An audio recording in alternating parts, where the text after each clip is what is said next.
ಅಂತೂ ಇಂತೂ ಜನರ ಆಕ್ರೋಶಕ್ಕೆ ನಮ್ಮ ಮೆಟ್ರೋ ಮಣಿದಿದೆ. ಕೊನೆಗೂ ದರ ಇಳಿಕೆ ಮಾಡಲು ನಿರ್ಧಾರವನ್ನು BMRCL ಈಗ ತೆಗೆದುಕೊಂಡಿದೆ. MD ಮಹೇಶ್ವರ ರಾವ್ ಸುದ್ದಿಗೋಷ್ಠಿ ಕರೆದಿದ್ದರು, ತುರ್ತಾಗಿ ಘೋಷಣೆ ಮಾಡಿದ್ದಾರೆ. ಶೀಘ್ರದಲ್ಲೇ ಜಾರಿಗೆ ಬರುತ್ತೆ ಮೆಟ್ರೋ ಹೊಸ ದರ. ಬಹುಶಃ ನಾಳೆಯಿಂದ ಅದು ಪರಿಷ್ಕರಣೆ ಆಗ್ಬೋದು, ಗೊತ್ತಾಗುತ್ತೆ, ಅನುಭವ ಆಗುತ್ತೆ ಪ್ರಯಾಣಿಕರಿಗೆ. ಬಟ್ ನಿರಾಸೆ ಅಂತೂ ಇದ್ದೇ ಇದೆ. ಯಾಕೆಂದರೆ ಮೂಗಿಗೆ ತುಪ್ಪ ಸವರುವಂಥ ಒಂದು ಪ್ರಯತ್ನ ಇದು. ಕಡಿಮೆ ಆಯಿತಾ ಅನ್ನೋಂಗಿಲ್ಲ, ಅಥವಾ ಜಾಸ್ತಿ ಆಗಿದೆ ಅನ್ನೋದು ಕೂಡ ಹೇಳೋ ಹಾಗಿಲ್ಲ. ಅಂದರೆ ಒಂದು ರೀತಿ ಸಮಾಧಾನಕರ ಬಹುಮಾನ ಅಂತ ಅಂದ್ಕೊಳ್ಬೋದು ಅಷ್ಟೇ. ಯಾಕೆಂದರೆ ಕನಿಷ್ಠ 10 ರೂಪಾಯಿ ಹಾಗೇ ಇರುತ್ತೆ, ಗರಿಷ್ಠ ಬೆಲೆ 90 ರೂಪಾಯಿ ಅದು ಹಾಗೇ ಇರುತ್ತೆ. ಅದರಲ್ಲಿ ಯಾವುದೇ ಬದಲಾವಣೆಗಳಿಲ್ಲ. ನೋಡಿ, ಈಗ ಚೆನ್ನೈ ಆಗಿರ್ಬೋದು, ಹೈದರಾಬಾದ್ ಆಗಿರ್ಬೋದು, ದೆಹಲಿ ಆಗಿರ್ಬೋದು, ಪಶ್ಚಿಮ ಬಂಗಾಳ ಆಗಿರ್ಬೋದು, ಎಲ್ಲ ಕಡೆಗಳಿಗೆ ಹೋಲಿಸಿದ್ರೆ, ಮುಂಬೈಗೂ ಕೂಡ ಹೋಲಿಸಿದ್ರೆ ನಮ್ಮ ಮೆಟ್ರೋ ಅಂದರೆ ಬೆಂಗಳೂರದೇ ಜಾಸ್ತಿ ರೇಟು.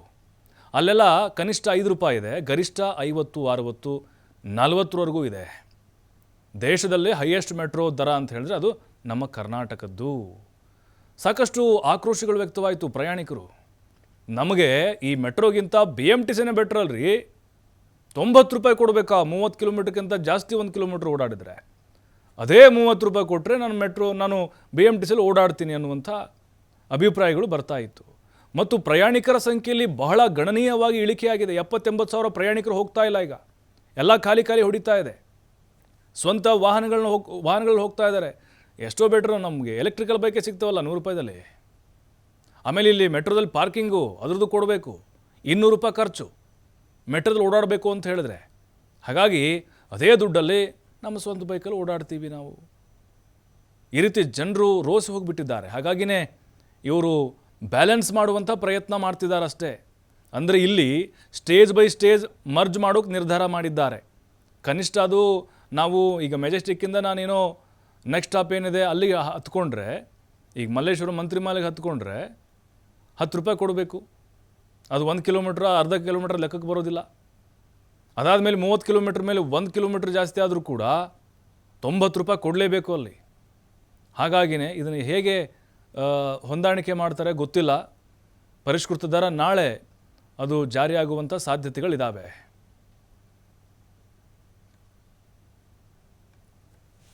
ಮೆಟ್ರೋ ಕನಿಷ್ಠ 15 ವರ್ಷದಲ್ಲಿ ನಾವು ನಡೆಸ್ತಾ ಇದ್ದೇವೆ. ಈಗ ಇಟ್ ಈಸ್ ಫೇರ್ ಫಿಕ್ಸೇಷನ್ ಮಾಡಬೇಕಾದ್ರೆ ನಾವು ಕನಿಷ್ಠ ಒಂದು 4-5 ವರ್ಷದಿಂದ ನಾವು ಈ ಫೇರ್ ಫಿಕ್ಸೇಷನಿಗೆ ಒಂದು ಫೇರ್ ಫಿಕ್ಸೇಷನ್ ಕಮಿಟಿ ರಚನೆ ಮಾಡಲಿಕ್ಕೆ ಒಂದು ರಿಕ್ವೆಸ್ಟ್ ಮಾಡಿಬಿಟ್ಟು ಫೇರ್ ಫಿಕ್ಸೇಷನ್ ಆಗಿಬಿಟ್ಟಿದೆ. ನಾವು ದ ಆ್ಯಕ್ಟ್ ಏನು ಮಾಡಿತ್ತು, it is applicable for all the metro acts, all metros.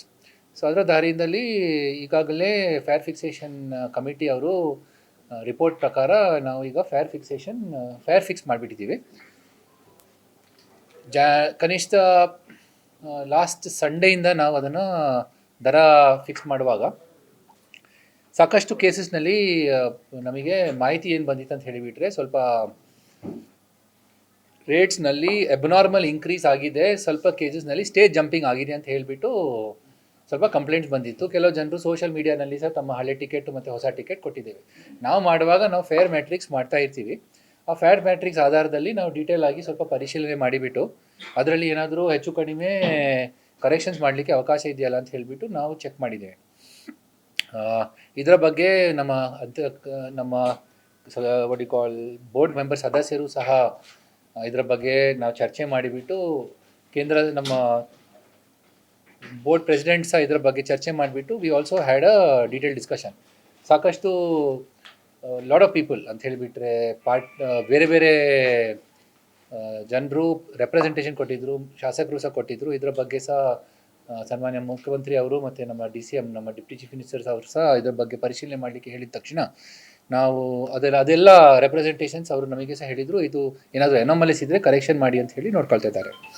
So ಇದರ ಬಗ್ಗೆ ನಾವು ಡೀಟೇಲ್ ವಿಚಾರಣವಾಗಿ ಇವತ್ತು 2 ದಿವಸದಿಂದ, ಅಂದರೆ ನಿನ್ನೆ ರಾತ್ರಿಯಿಂದ ನಾವೊಂದು ಸೆಕ್ರೆಟರಿ ಜೊತೆಗೆ ಒಂದು ಮೀಟಿಂಗ್ ಮಾಡಿದ್ದೇವೆ. ಅಂದರೆ ಆಲ್ಮೋಸ್ಟ್ ಲೈಕ್ ಬೋರ್ಡ್ ಮೀಟಿಂಗ್ ಮಾಡಿದ್ದೇವೆ. ಇವತ್ತು ಬೆಳಿಗ್ಗೆ ಸಹ ನಾವು ಬೋರ್ಡ್ ಮೀಟಿಂಗ್ ಮಾಡಿಬಿಟ್ಟು ನಾವು ಒಂದು 2-3 ನಿರ್ಧಾರ ತಗೊಂಡ್ಬಂದಿದ್ದೀವಿ. ಫಸ್ಟ್ ಆಫ್ ಆಲ್ ತಮಗೆ ಗಮನ ತರಲಿಕ್ಕೆ ಇಷ್ಟೇ, ಫೇರ್ ಫಿಕ್ಸೇಷನ್ ರೆಕಮೆಂಡೇಷನ್ಸ್ ಆರ್ ನಾವು ಬೈಂಡಿಂಗ್ ಆನ್ ದ ಮೆಟ್ರೋ. ಯಾಕಂತ ಹೇಳಿದರೆ section 37 of the metro rail act ಪ್ರಕಾರ ಫೇರ್ ಫಿಕ್ಸೇಷನ್ ಕಮಿಟಿ ರೆಕಮೆಂಡೇಷನ್ ಬರ್ತದೆ. ಆ ಫೇರ್ ಫಿಕ್ಸೇಷನ್ ರೆಕಮೆಂಡೇಷನ್ಸ್ನಲ್ಲಿ ನಾವು ನೋಡಿದ ಪ್ರಕಾರ they have given us the methodology on the base of which we make the fair matrix. ಇದನ್ನು ಕರೆಕ್ಟಾಗಿ ನಾವು ಡೀಟೇಲ್ಸ್ ನೋಡಿಕೊಂಡು ಈ ಎಲ್ಲ ಎನಾಮಲೀಸ್ ಅಥವಾ ನಾಟ್ ಎನಾಮಲೀಸ್ ಹೇಳ್ತೇವೆ, we could make some kind of